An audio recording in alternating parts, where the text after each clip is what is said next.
오늘은 포도버섯과의 비늘버섯 속 버섯에 대해서 약간 설명드리겠습니다.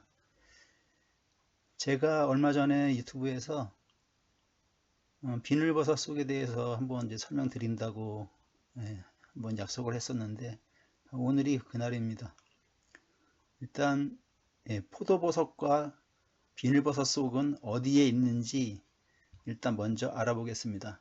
잠깐 거기 가기 전에 지금 보이는 이 버섯은 레몬색 비늘버섯이라고 짐작되는 버섯인데 여기는 잠깐 설명을 마치고 본론에 들어가면서 이제 다시 설명드리겠습니다.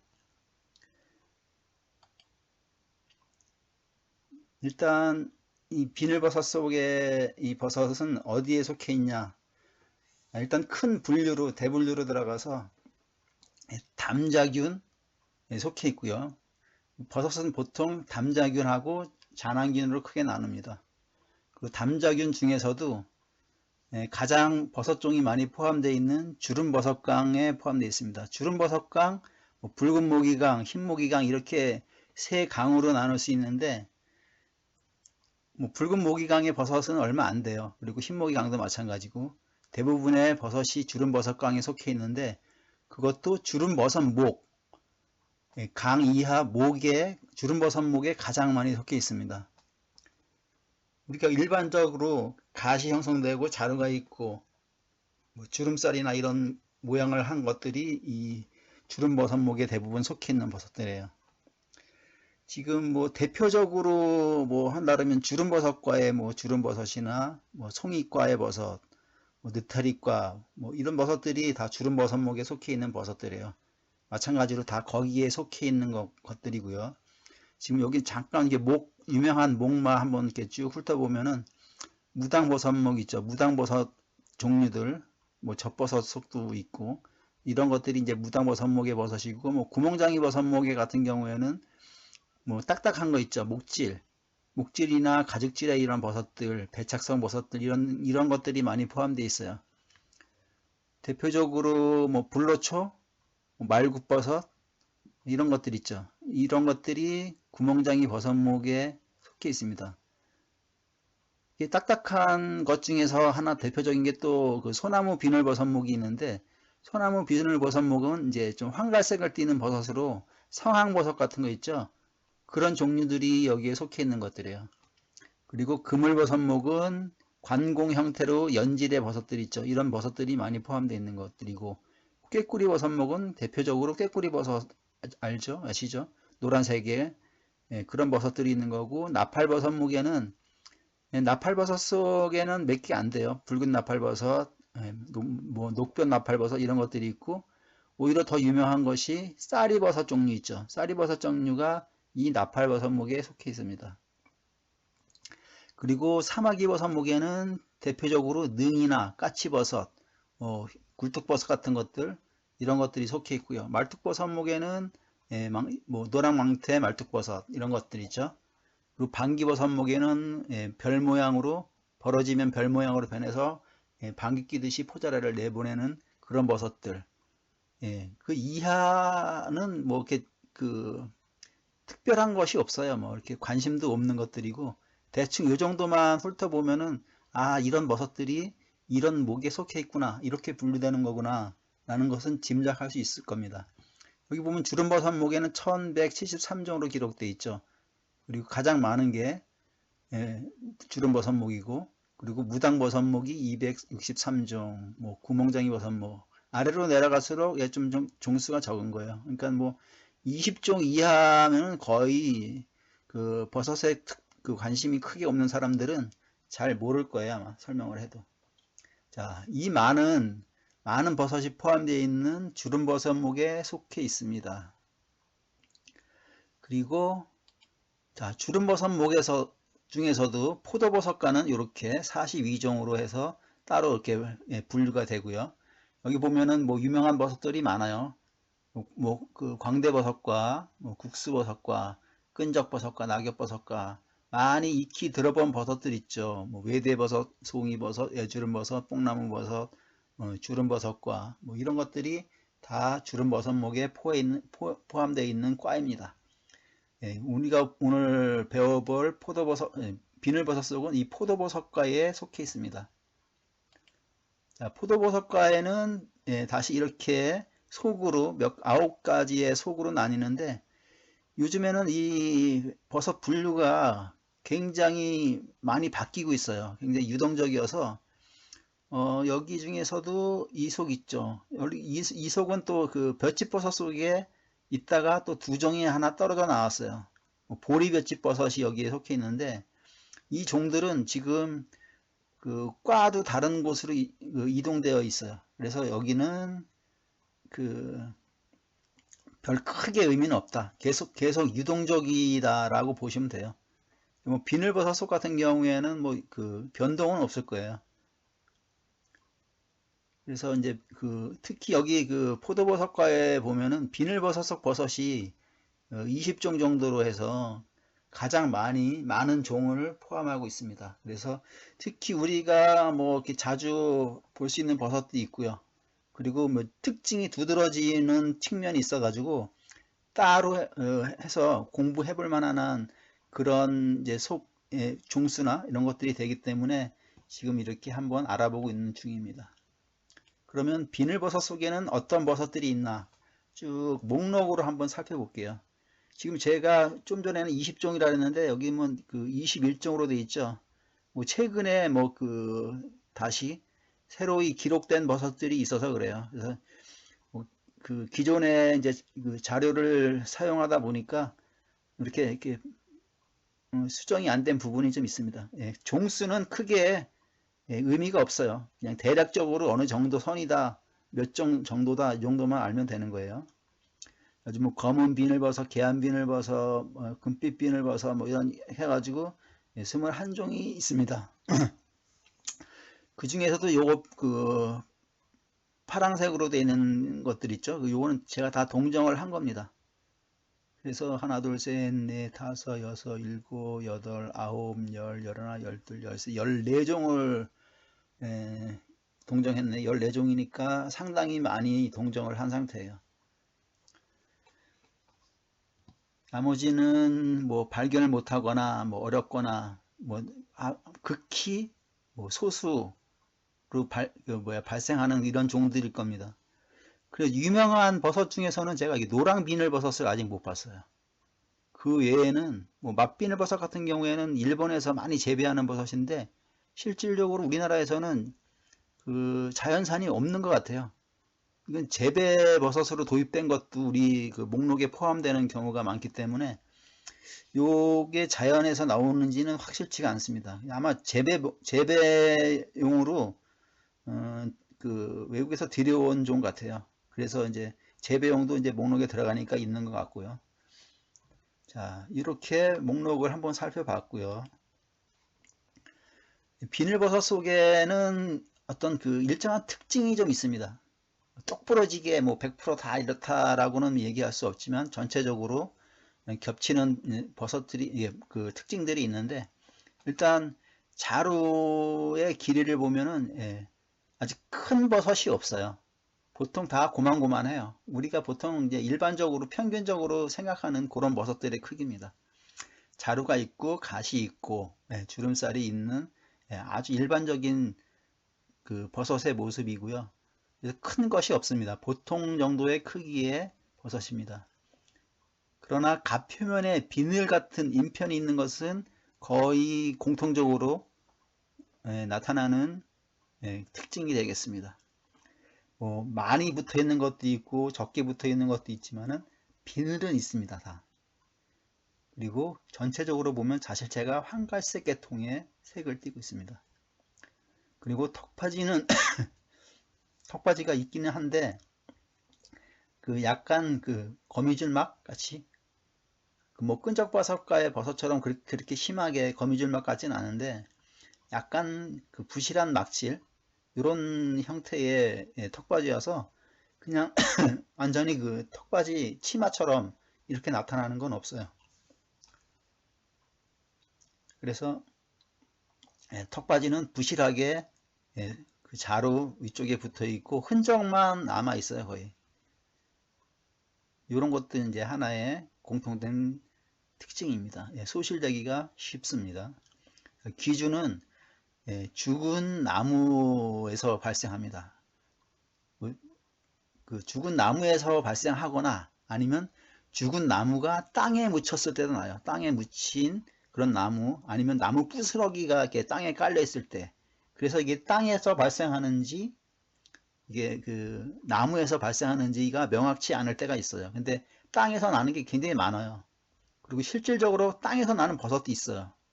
그래서 대부분은 나무가 기주가 되지만, 나무 부스러기나 이런 게 기주가 되지만, 지면에서 그 나무에서 발생된 게 아닌 것 같은 착각을 일으키는 것들이 많이 있어요. 땅 속에 묻힌 나무는 이제 사람 눈으로 볼 수가 없으니까 그 부분도 조금 조심해서 봐야 될 거예요. 아무튼 귀주는 나무가 되겠고요. 나무실 이런 것들이 되겠고, 그러니까 그 어떤 그 죽은 사물을 먹고 사는 거는 부생균이라고 합니다. 그러니까 공생균이 없는 거예요. 다 부생균입니다. 그리고 대부분 약한 독성이 있습니다. 이런 것들은 되게 한번 데쳐내고 다시 요리하면은 깔끔하게 좀 먹을 수 있습니다. 약간 조심해야 될 게 뭐냐면 비늘버섯. 비늘버섯은 약간 알코올에 반응을 한다 그래요. 뭐 갈색 먹물버섯 같은 경우에는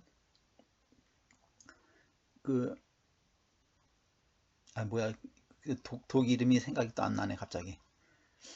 독하고 술하고 알코올하고 반응하는, 코프린이라는 독은 알코올하고 반응을 하는데, 알코올만 그러니까 술 같은 게 술과 같이 안 먹으면은 독성이 없는 버섯이에요.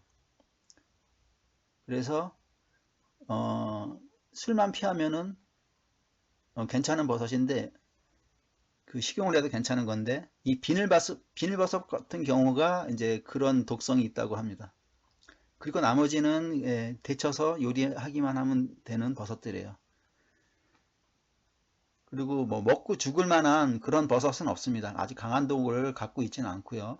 그러니까 일부 독성이 있지만은 대부분 열에 파괴되는 그런 종이고, 비늘버섯만 알코올하고 반응할 수 있으니까 그런 거는 알코올과 같이 섭취하면 안 되겠습니다. 비늘버섯은 좀 맛이 덜해요. 그래서 뭐 권장하고 싶지는 않은 맛입니다.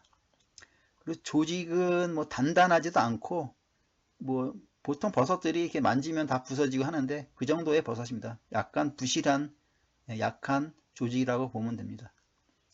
그리고 이제 뭐 현미경적 특징을 보면은 뭐 포자는 갈색을 띱니다. 뭐 흑갈색이나 갈색 계통의 포자를 띠기 때문에 주름살, 자실층이죠. 주름살이 갈색으로 변해갑니다. 처음에는 잘 모르는데 대부분의 버섯들이 아까 황갈색을 띈다고 그랬잖아요. 그래서 황갈색을 띠는 그 바탕에 점점 늙을수록 갈색이 짙어집니다.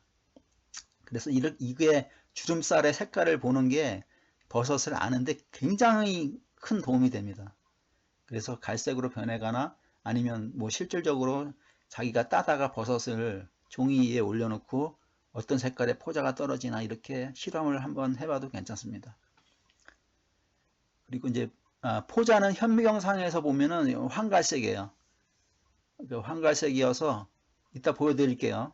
황갈색이어서 이제 뭐 포자 현미경을 뭐 많이 하시는 분은 없겠지만은 색깔이 있다는 걸 강조하기 위해서 말씀드리고, 일정하게 타원형을 이루고 있습니다. 모양은 황갈색의 타원형의 모양을 갖고 있으며 그 대부분의 버섯이 날낭상체, 그 금색을 띠는 층낭상체가 있어요. 측면에 붙는 낭상체가 있는데, 요걸 따로 층낭상체가 아니라 뭐 금색의 낭상체라고 따로 부르기도 합니다. 요거는 이제 현미경적인 특징인데, 그 현미경을 보는 사람은 이런 특징을 보면은, 현미경을 보면은 금방 알 수 있어요. 이쪽 계통이라는 걸. 근데 이제 이 버섯들은 이 포도버섯과에서 보통 나타나기 때문에 이쪽 포도버섯과의 버섯이라는 거를 어느 정도 예측을 다 할 수 있습니다. 현미경을 보면. 여기에는 식용할 수 있는 버섯이 많은데 그렇게 뭐 사생결단 이거 뭐 꼭 먹어봐야 돼 뭐 이런 버섯 사실 많지 않아요. 거의 없어요. 뭐 그냥 한번 만나면은 뭐 먹어볼 만하다 뭐 그 정도지. 사실 여기에서는 검은 비늘버섯이 가장 그 발생량도 많고 쉽게 만날 수 있는 버섯이고 또 식용버섯으로도 많이 알려져 있고 실질적으로 이건 재배도 했던 버섯이에요. 뭐 맛이 좀 없어가지고 인기가 없어서 지금은 재배 농가가 거의 없는 것 같은데 실질적으로 재배 시도나 그리고 이제 뭐 농촌진흥청 같은 데서 뭐 이렇게 그 권장을 해서 연구도 하고 이랬던 버섯이에요. 그리고 금빛 비늘버섯 뭐 여기 지금 나열된 이런 버섯들은 자 식용은 할 수 있는 버섯들입니다. 그러나 맛은 좀 덜하다. 다른 뭐 유명한 버섯들보다는 덜하다. 이 정도 생각하시면 되겠습니다. 예, 일단 특징을 좀 알아봤고요. 특징을 보면은 사진으로 한번 쭉 볼게요. 자, 비늘버섯, 금빛 비늘버섯, 검은 비늘버섯, 예, 뭐 흰땅 비늘버섯.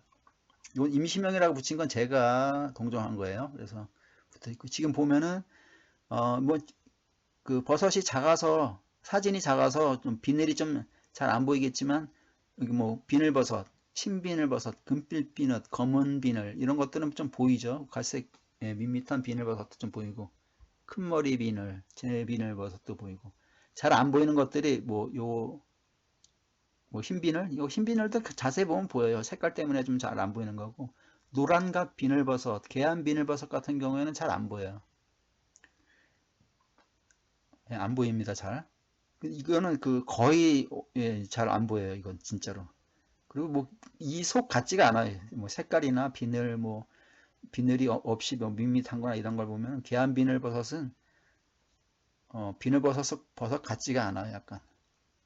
자, 이런 특징들이 있습니다. 이걸 한 번에 이렇게 모아놓고 보면은 좀 비교가 예, 잘 됩니다. 갓 표면의 모습인데요. 자, 비늘들이 잘 보이죠?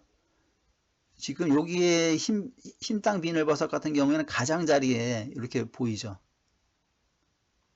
이 버섯은 땅 비늘버섯하고 굉장히 비슷해요. 처음에는 땅 비늘버섯이 이렇게 허옇게 됐나 이렇게 생각했어요. 나중에 보니까 이게 찾아보니까 다른 종이 있더라고요. 그러니까 우리나라에는 아직 자료가 연구가 안 된 종입니다.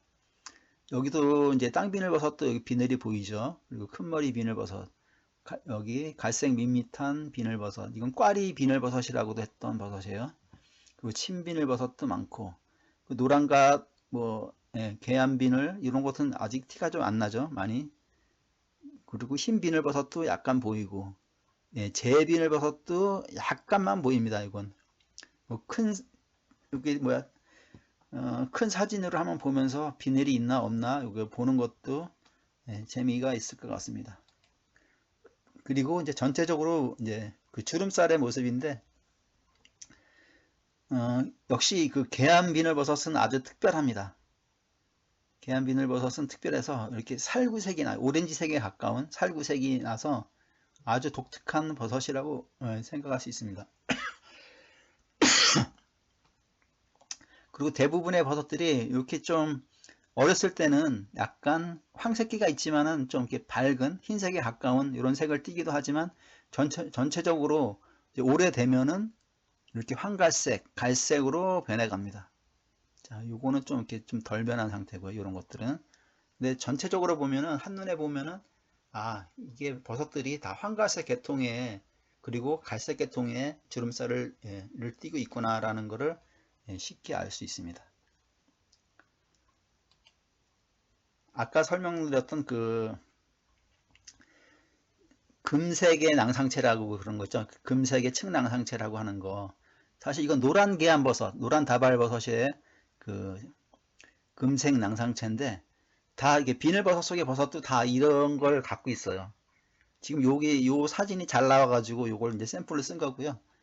비늘버섯 속의 버섯도 다 요렇게 생긴 낭상체를 금색깔, 이게 노란색이 나요. 이건 금색깔이 나는 이런 양상체를 가지고 있습니다. 그리고 실제로 포자를 보면은 현미경에서 본 거예요. 여기 색깔이 이런 색깔이 납니다.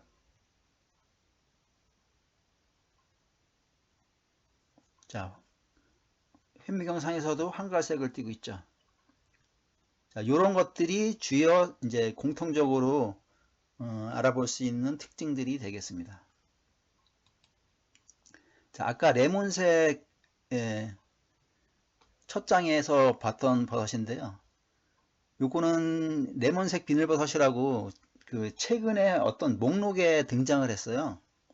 아마 조덕현 박사 목록에서 나온 것 같은데 그 이미지를 한번 보니까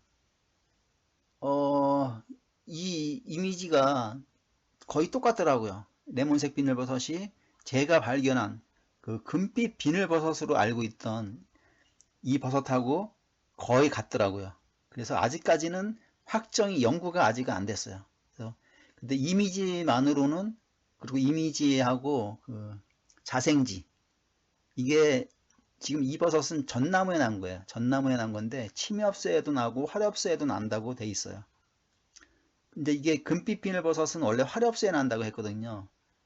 근데 좀 웃긴 게 이게 전나무라는 게 그 소나무나 뭐 다른 그 침엽수처럼 그런 특징을 보여주지가 않아요. 이거는 화렵수와 굉장히 가까운 나무예요. 전나무가. 왜 그러냐면은 느타리 같은 것도 있죠. 느타리 같은 것도 원래는 화렵수에 난다고 했는데 이 전나무에는 느타리도 나와요.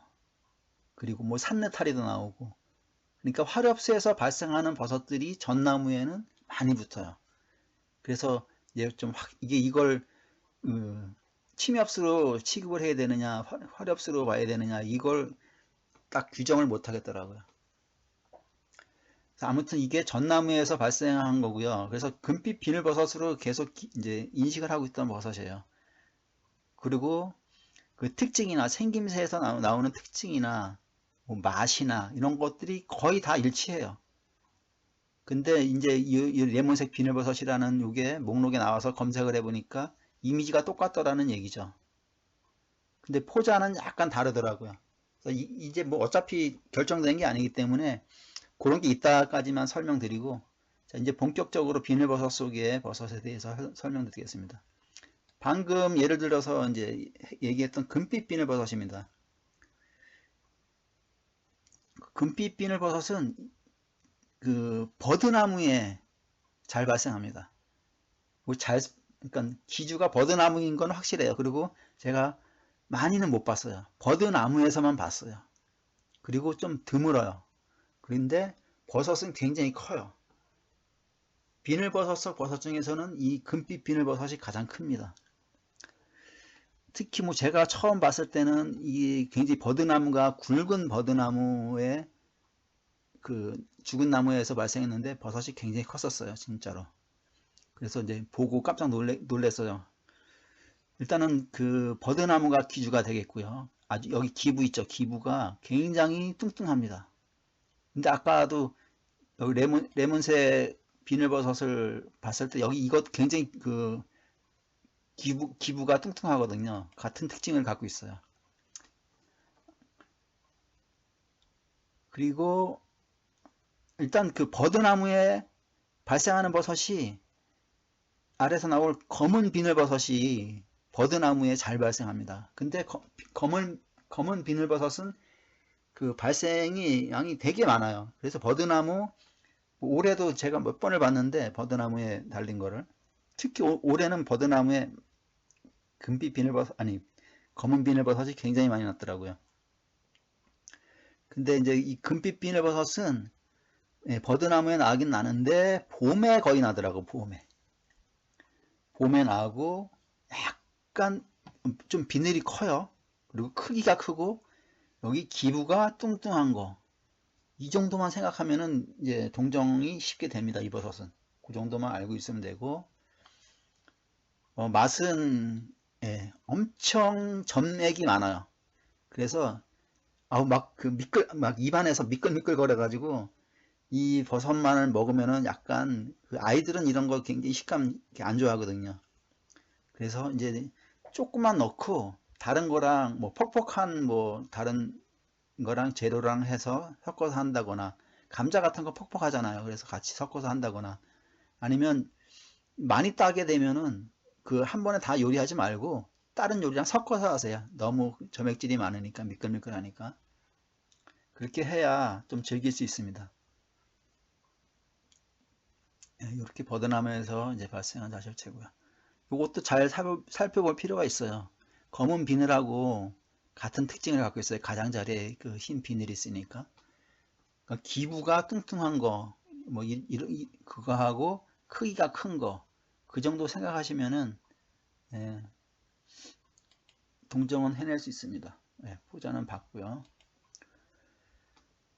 자, 진노랑 비늘버섯이 되겠습니다. 지금 진노랑 비늘버섯은 사실 그 비늘버섯 속에 있다가 다른 속으로 갔어요. 지금 여기에 속명을 보면은 비늘버섯 속에 속명은 폴리오타라고 해가지고 요걸 쓰고, 요거는 비늘이 있다는 그런 뜻을 가지고 있습니다. 지금 여기 보면은 진노랑 비늘버섯이 이제 속명이 다른 걸 쓰고 있어요.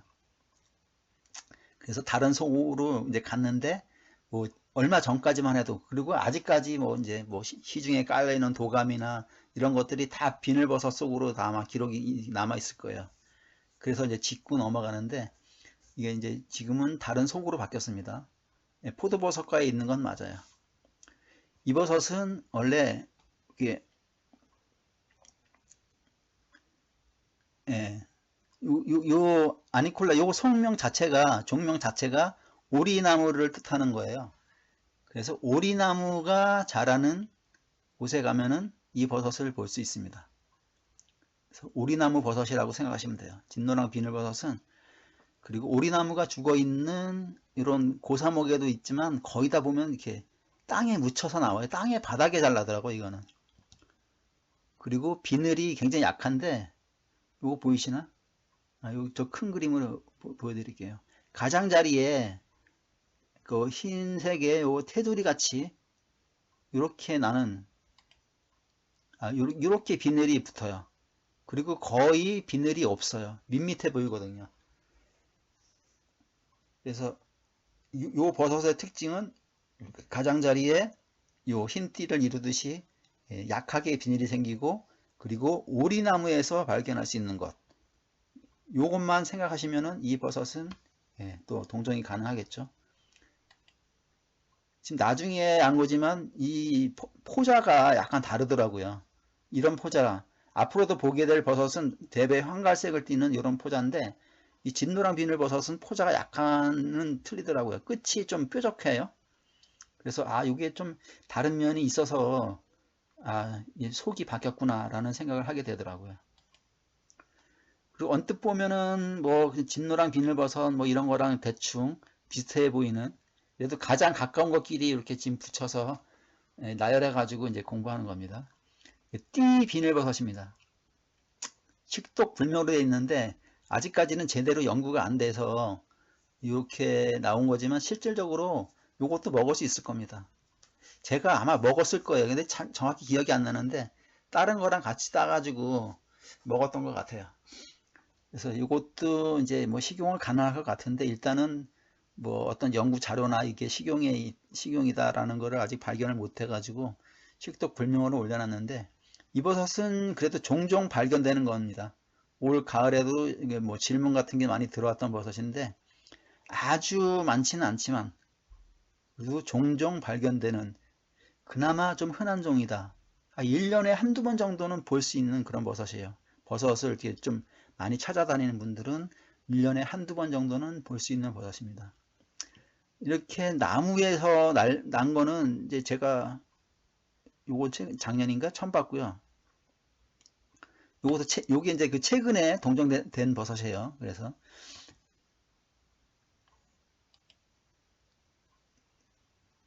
잘 이제 최근에 동정됐기 때문에 이제 뭐 식용이나 이런 여부가 이제 아직 이제 정확하게 이제 판가름이 안 된 거고, 이렇게 땅에서 발견될 때가 많아요.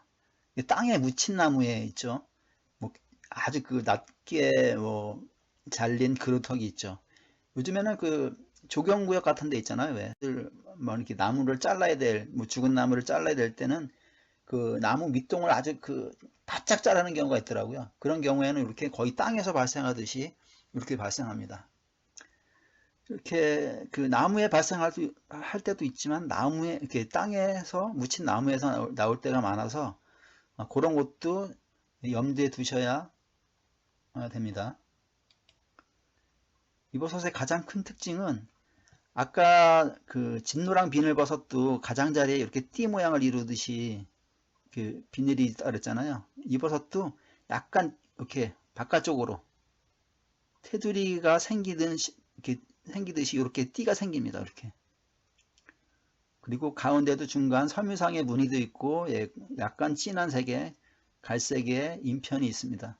요거는 어렸을 때 모습이에요. 어렸을 때 모습인데 이때는 섬유상의 섬유상 무늬만 있지 이렇게 인편이 생기진 않았는데 이게 오래되면은 이렇게 섬유상에 요 인편이 이렇게 뭉치는 거예요. 그래서 비늘 모양이 되는 거예요. 지금 요것도 보면은 거의 없죠. 근데 이렇게 한두 개씩 이렇게 비늘이 생기는 거예요. 이게 오래됐다는, 이거보다는 이게 늙었다는 뜻이죠. 따지고 보면은. 그래서 요렇게, 지금 요게 가장 이상적인 거예요. 요 모습을 이렇게 눈으로 잘 익혔다가, 아, 이 버섯은 비늘버섯이구나. 요거랑 같은 모습을 보고 익히면은 그 다음에 이제 그 다음에는 스스로 알아볼 수 있어요. 그렇게 뭐 이렇게 약간은 뭐 비늘이 좀 없다 해도 알아볼 수 있는 그런 이제 안목이 생깁니다. 자, 요런 특징이 있습니다. 자, 보면은 이게 황갈색을 띠고 타원형이죠.